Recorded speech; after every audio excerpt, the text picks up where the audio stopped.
He got a medal in the junior school as a boxing champion. He went into long distance running, and he even dabbled in tennis, where one of his partner was nobody else than Ramanathan Krishnan, who became, I think, Wimbledon champion at some stage. And in his first encounter with Raman Subhan is defeated by him, and then Raman Subhan has the cheek to say that I actually launched him in his career, because if I had defeated him, he would have never gone to become such a famous guy.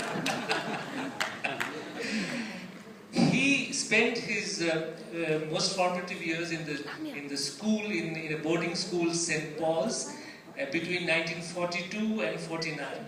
1942 and 50, when there was a world war being fought, India was partitioned, and he spent, unlike other colleagues of his, reading the Statesman, but alas, only the sports page.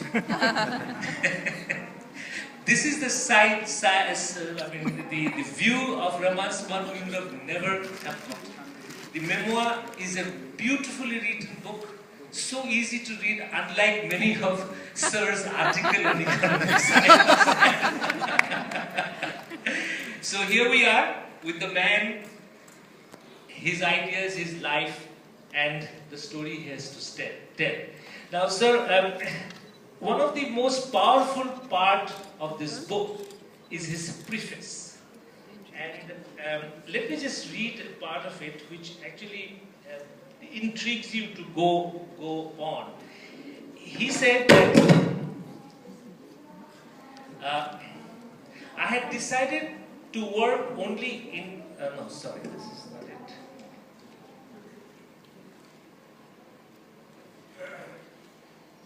it.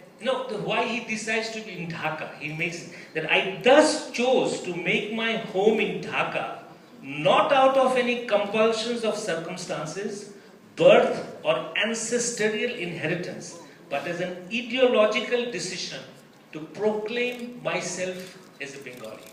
Sir, why did you decide to proclaim yourself as a Bengali?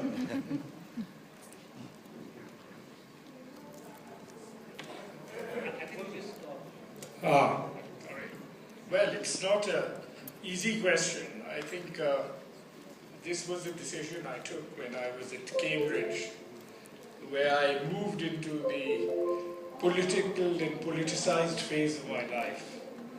And at that time I found that as a Pakistani, when we were campaigning for democracy in Pakistan, the natural constituency with which I could easily identify was the then East Pakistan. It was the Bengalis who were the vanguard of the democratic movement.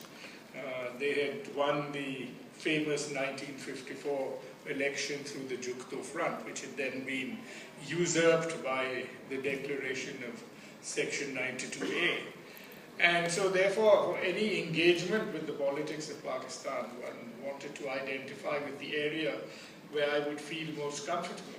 And of course, East Bengal, now Bangladesh, in fact, appeared the natural place for me to go. It was not that I was unrelated to Bengal. I had a family connection to it, but not of the right political antecedents. And my father was a Bengali, though he was from West Bengal. But Bangladesh became my natural home.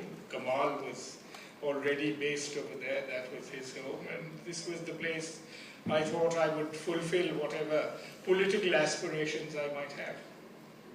Another paragraph from his preface, it says, the central theme of my story is intended to explain why and how, under what circumstances, the great-grandson of Nawab Ahsanullah, the son of a police officer who was once contemporary of Field Marshal Ayub Khan in Sandhurst, would, on 27th March, have his home in Dhaka invaded by an officer of his troops from Pakistan Army with orders to take him into custody on charges of high treason to the state of Pakistan.